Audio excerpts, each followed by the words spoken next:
We're kicking off a little earlier this morning at 7:30, and we may start doing these at 7:30 instead of 9:30.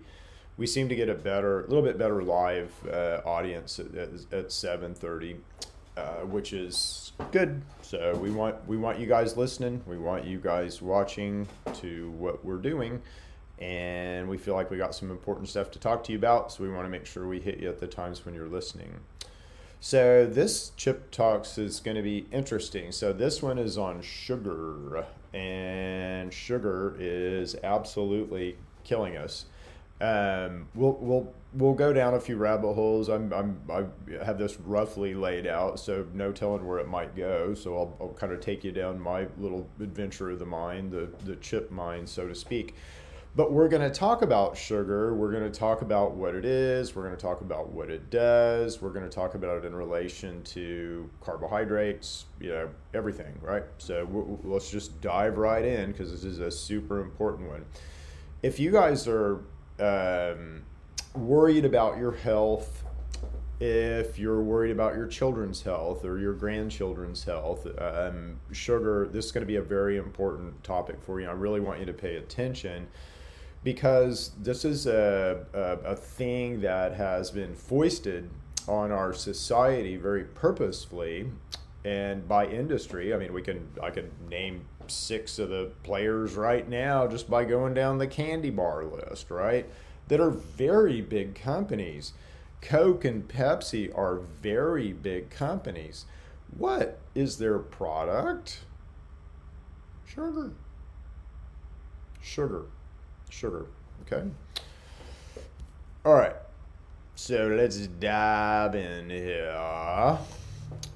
So there's several different types of sugar. So sucrose, glucose, fructose are all simple carbohydrates or simple sugars. So you will find all of those in nature in different things. Your body wants to basically break those down into glucose, which every cell will use for fuel, and fructose, which is part of use it as a signaling molecule, and you use it to start and stop things, let's say in the Calvin cycle, a major cycle in your body. So sugar is important to you. We'll get into the nuances here in a second, but the important thing is that I want you to just realize that sort of a carbohydrate, so to speak. Sugar these are the sort of natural sugars, okay? So sucrose, glucose, and fructose. They're produced by all green plants. And how does that happen? Well, plants fix carbon to create carbohydrates. And carbohydrates are all sugar, okay? So plants fix carbon in order to create carbohydrates, and all carbohydrates are sugar. Why are they sugars? Because they contain these molecules, sucrose, glucose, and fructose, okay? So this is a little bit confusing because the way that we're taught about food is all muddled, right? But you can think about any plant that's growing is going to produce carbohydrates, which are nothing more than sugars, okay? So I asked Google the question, are all carbs sugar? It said, yes. So every single carbohydrate is a sugar. Does that mean that you shouldn't eat carbohydrates? No. So we'll get into the nuances and differences here in a second. But, a stalk of celery, Cindy hates it when I say this because she's like, you're going to encourage people, you'll freak people out about eating good food. So should you eat celery? Yes. Why? Because of the fiber and the vitamins, and you do get a little bit of glucose in there, which you kind of need. But it's in the right form, okay? And what am I talking about right form? Well, processed sugar is something completely different than these guys. I mean, it's still sucrose or fructose, but it's processed. And what that means is, your cells want to, let's say, they can run on glucose, which is the sugar, So, glucose is what they actually run on, but let's say sugar. So they can run on sugar, which is the least efficient fuel for a cell. And all cells will run on sugar. So a bacterial cell will run on sugar, a viral cell will run on sugar, and all your eukaryotic cells will run on sugar. But that's very inefficient. This is why when we eat, our bodies flip to the sugar mode, and it's 50 times less efficient. And so we lose some things. We sacrifice some things in order to eat, like our immune system, all right? But sugar is the most inefficient way to run a cell. The next sort of way to run a cell is fats, and fats are 50 times more efficient than sugar. So if I just feed you nothing but, let's say, celery sticks, okay, your body is going to break those down slowly over time, and you're going to pull out the beneficial glucose or sucrose, I don't know what's in celery, but the stuff that you'll eventually break down into glucose, let's say, from that celery, right? So, but it's going to take time. It's a processing event. And, your body's going to kind of understand that you're doing work to get this little bit of glucose. Now, let's compare and contrast that to processed sugar, where I just give you, let's say, a tablespoon of sugar, CNH, pure cane sugar. What happens then? Your body has to do no work, zero.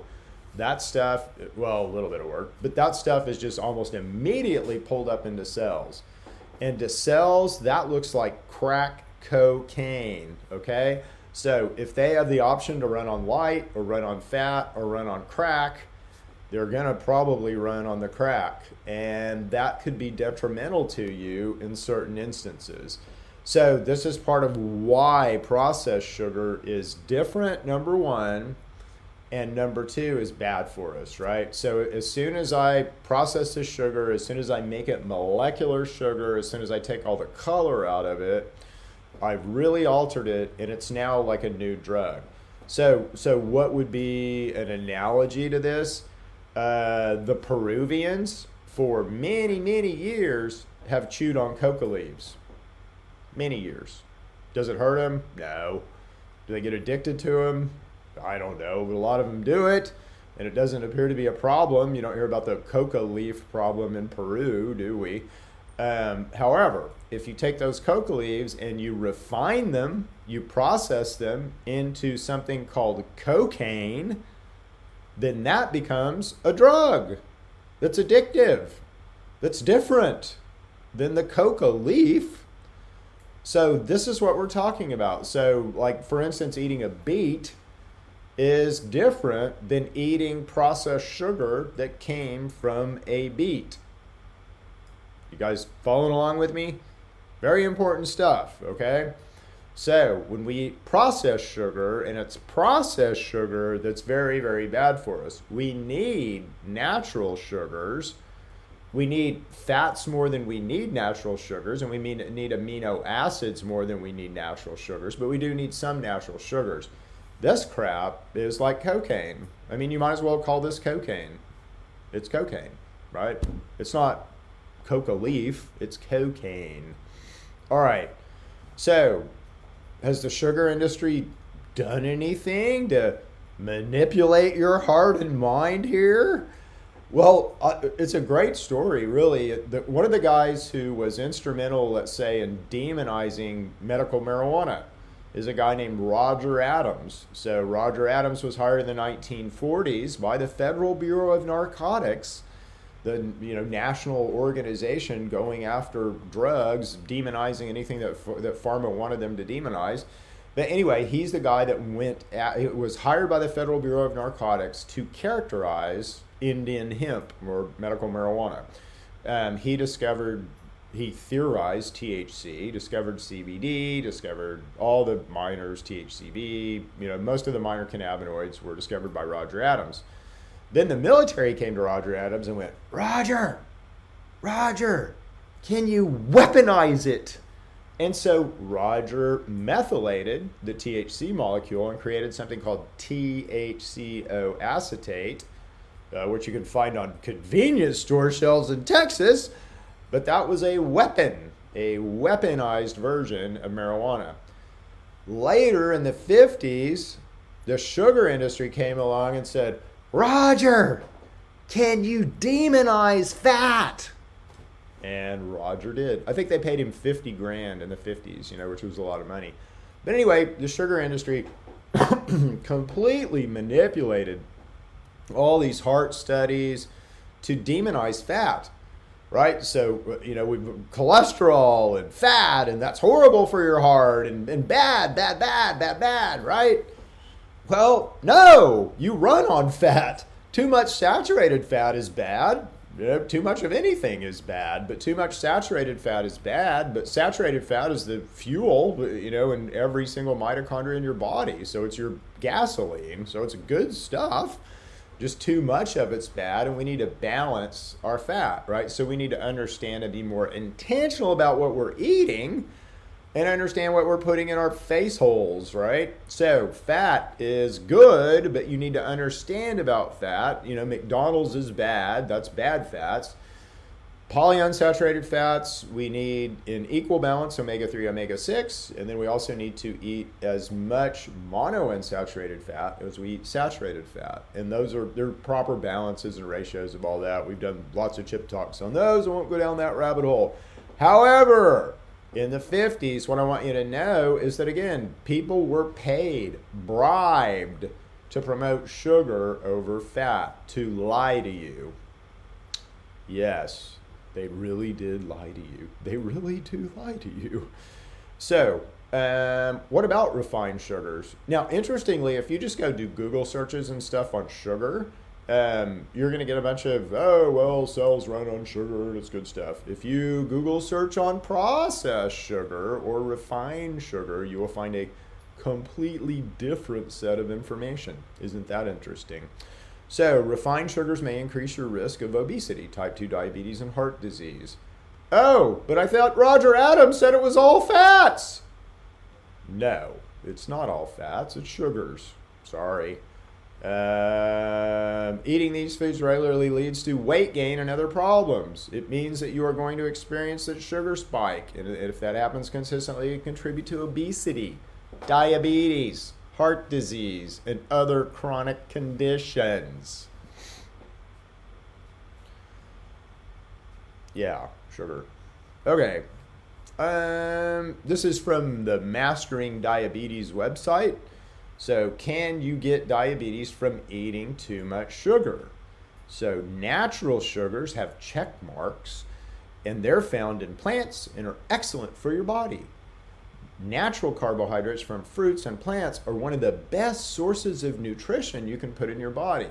Now, not so much for the sugar, but more for the vitamins and trace minerals that are in them, and the fiber. You need some natural sugar, as this is indicating, but not nearly as much as we have in our diet. Refined sugars, synthesized and artificial, and designed to make foods taste unnaturally, addictingly good. Refined sugars in the foods they are typically added to are high-risk food for obesity, heart disease, and diabetes. Now, again, why isn't there an all hands on deck on this? I mean, how many people are dying of obesity, heart disease, and diabetes? Why isn't sugar eliminated? We were quick to eliminate HCQ, weren't we? We were quick to eliminate ivermectin, weren't we? But yet we have this in our food supply. And literally, if you go back to the recipes that, my mom was taught, that these ladies were taught in the 50s, if you go to, look at recipes, every recipe, teaspoon of sugar. Why? Sugar doesn't need to be in chili. Why is it in chili? Yeah. Does sugar cause inflammation in the body? People with diets rich in refined sugar may be increasing their risk of chronic inflammation. Research suggests that when people eat and drink less sugar, inflammatory markers in their blood decrease. Could it be this easy? Yes!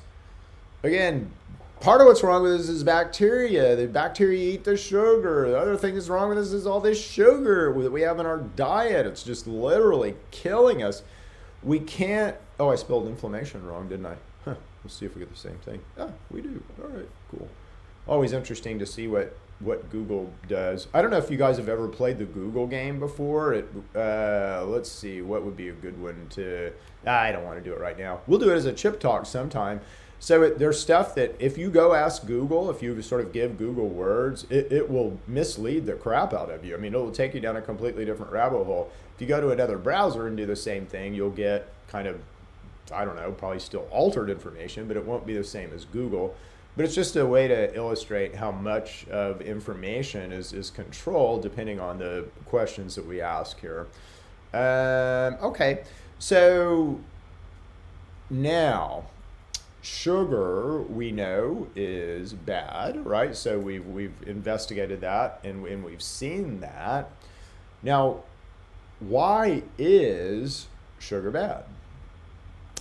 Well, they kind of, in processed sugar, what they do is they take all the color out of it and they kind of strip all the ions out of it.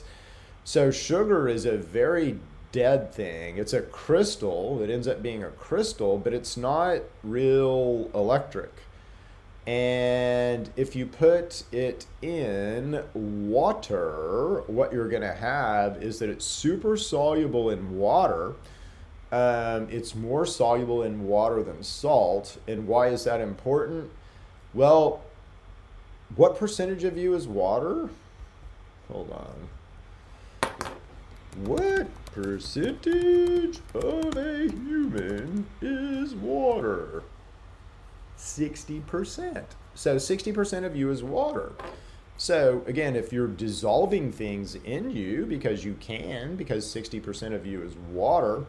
Why is 60% of you water? Because you're electric. You have to be ionic. Every single mitochondria in you generates energy by moving ions around. So you're ionic. Ions don't really move through fat. They kind of move around fat. But ions will move through water, and water can be ionic.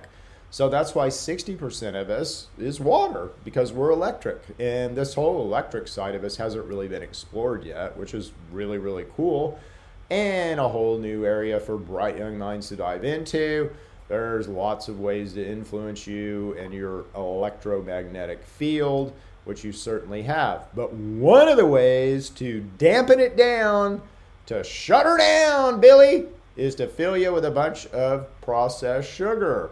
Because I can't move ions through sugar, at least in the same way that I can through salt, right? So best thing I can do for you is make you a little salty. So you want to be salty, and our bodies are really good at maintaining a very, very tight salt window, right? So I can't remember what it is, but it's like if you get too high, you're going to get sick in some ways. If you get too low, you're going to get sick in some ways.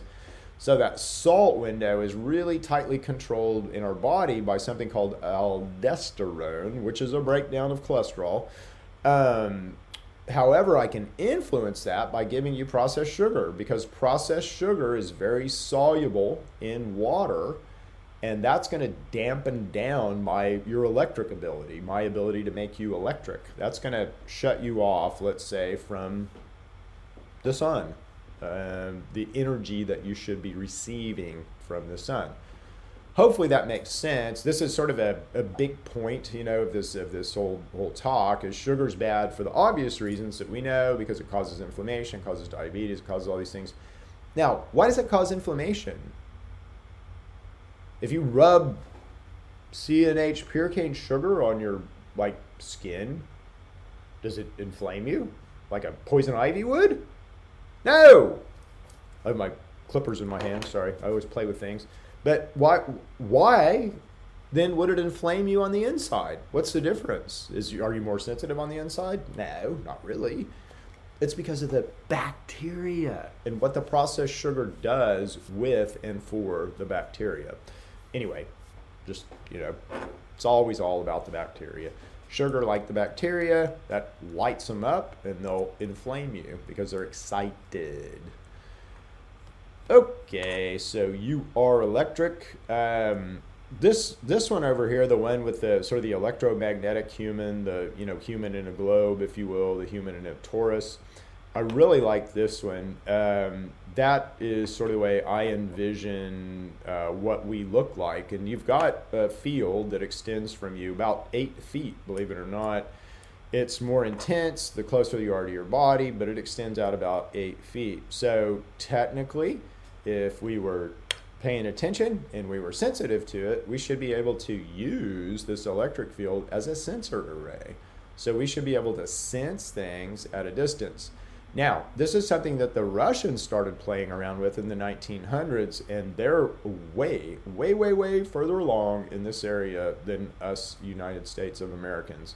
They've been messing with this for a long time, and they've had some, let's say, government interventions which slowed them down and messed them up. But the scientists that were working on this have, let's say, continuously, for the most part, been working on it since 1900. And they have some really cool technology that can measure this. They've got, experiments that kind of prove that this exists. But it's pretty cool, and if you're aware of it, we were sort of taught that, like ESP, let's say, oh, it's a gift. Either have it or you don't. If you don't have it, so sorry. But oh, look at all these cool people who do have it, right?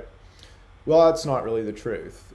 Again, we all have this field. It kind of depends on your nutrient, kind of depends on your behavior, kind of depends on your belief and your spiritual views of how, kind of strong or weak this field is. But we all can increase or decrease the strength of this field. So, someone might be particularly gifted at being sensitive to this field, but we all have this field, and we all can, let's say, influence this field for the positive or the negative. So there you go. What I'm saying is you're as psychic as anyone else. You just need to be aware of it. You need to understand what influences this field. And it's the heart mainly, but it's also, a lot of other kind of things in us. But our heart is what is creating frequency all the time, isn't it? So, yeah, right in line with the earth, kind of, which is kind of cool. All right, so this one's painful for most of us, but I just want to make this point. I made it a little bit with the cocaine analogy over here, but I want to kind of continue to make this point. So again, the analogy is in Peru for a long time they've been eating coca leaves. Coca leaves they give you energy. They kind of give you that, let's say, cocaine feeling a little bit, but they're non-addictive. They don't cause a lot of health problems. I'm sure people abuse them, but it's probably very rare in Peru. But if you take those coca leaves and refine the cocaine out of them, that makes a very, very strong, isolated molecule that's very addictive and very damaging, and has killed some of my best friends. All right, so it's a horribly addictive drug. If I do the same thing with sugar, if I take a beet, that beet in and of itself is fine. It's not going to hurt me. The sugar in there is my body understands how to deal with. I'm going to be able to deal with it just fine. But if I process the sugar out of that and create that isolated sugar molecule, that's going to be analogous to cocaine, okay? So that's going to do different stuff in my body. That's going to be a lot more bioavailable. It's going to be a lot more readily accessible to cells, and my cells are just going to literally prefer that over anything else, as will the bacteria. And again, the bacteria love this in the same way. Cells are cells. It doesn't matter if they're in a bacteria or you. And this is like crack cocaine to cells. So hopefully you guys are getting that. There's a lot of judgment in the world. Let's just put it this way. We won't go to the religious place. We'll just go to the judgment place. So there's a lot of judgment in the world. It's funny. I believe I kind of have let's say, a message or a mission, if you will, that's godly. I feel like I'm touched by God. And that, the knowledge that I have to teach you is of God. And I feel that very strong with a connection and with everything in my being. Well, I want to go teach my message somewhere, and the best place to do that is to, pile on to someone else's situation, right? So I've had some conversations about that, with some churches, let's just say, and they always want to kind of put me over because I talk about the endocannabinoid system and I talk about kind of food as health and all this, and they look me up and then they see, I was a cannabis activist, and so the last conversation that I had, they wanted to put us in like an addiction group, which I thought was really, really interesting. I'm like, yeah, you guys aren't getting this at all. We'll just wait till later. We'll talk again in 5 years or so. Maybe the Great Awakening will have, waken us all up by then. But the point of that is that preacher eats cookies. That co-pastor eats cake. We all eat sugar. We are all addicted to sugar. And let's not judge, boys and girls. Let's not judge. Okay, so I wanted to kind of give you guys this one. Let's see. Yeah, that's a better picture. So I found the picture with that. I wanted to just use this picture. So this is a picture of, I think, the St. Louis World's Fair. But I wanted to grab a picture of around 1900, and I wanted to show you guys something. Because if you look at crowd pictures now, I mean, if you look at the beach where people are generally a little bit more fit and healthy, then it won't be quite as bad. But if you look at a picture of, let's say, New York City sidewalk, or, any crowd shot now, Disney World opening, you're going to see a lot of overweight people. A lot of overweight people. But when you look at this picture, how many overweight people do you see? Very, very, very few, right? I would have to go through with a micro. What are those things called? Microscope. No, not a microscope. A magnifying glass. Yeah, that. Would have to go through with a magnifying glass and really look at this to see if we could identify obese people. But do this for yourself. Just, go back and pictures from the 1800s, the early 1900s, people weren't obese. And why? They're really processed food and processed sugar and pharma. I mean, those are the big changes, right? These people look way healthier than we do right now. They look way fitter than we do right now. They have better skin tone than we do right now. They're able to grow facial hair. They all wore natty hats, which I find is interesting. And again, if you look at trying to kind of contain your electric or magnetic field, then that is a little bit interesting. This fella down front doesn't have a natty hat on. In fact, none of the guys down front have natty hats on. That's kind of interesting. Anyway, but go review old pictures for overweight versus not overweight. And again, you'll quickly come to the conclusion that we're a lot bigger now than we were. And why? It's probably the amount of processed sugar that we have in our diet. All right, so hope you guys enjoyed this one.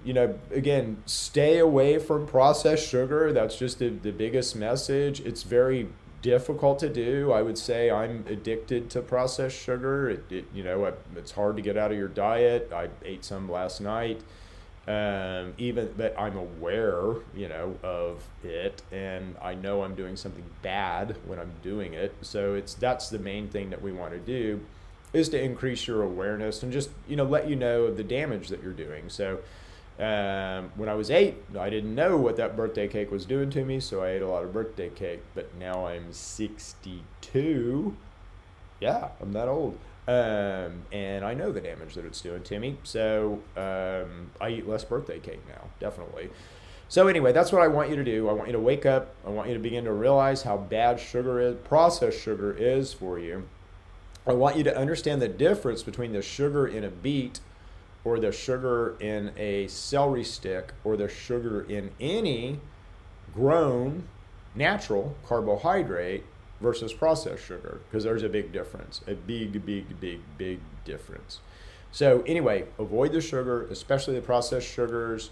Things like, I didn't really say this. So date sugar is a natural sugar. Coconut sugar is a natural sugar. Maple syrup is a natural sugar. Honey is a natural sugar. So all of those your cells like. Your cells will sort of go through normal processes there, break them down in a normal way.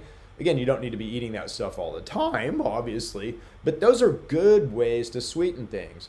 Stevia, it turns out, is also a really, really good way to sweeten things. Someone asked me to look at a natural way to do what that drug Ozempic does. So a lot of people are injecting that, or having their physicians inject that Ozempic drug for weight loss. So I start looking at kind of what we can do naturally, and it turns out stevia, which is sweet, it's a sweetener, is very, very good for weight loss. And it's very, very good. It helps the pancreas, it helps B cells basically produce insulin, which is kind of cool. And that's a little unusual for a sweetener. So there are things out there that you can eat. It's not like, oh, I'll never eat anything sweet again. Yeah, eat a banana, right? So there's lots of sweet things out there that you can eat without eating processed sugar, all right? Processed sugar be like cocaine. So coca leaf to cocaine, sugar beet to sugar. Same difference, same analogy. Love you guys. We'll see you next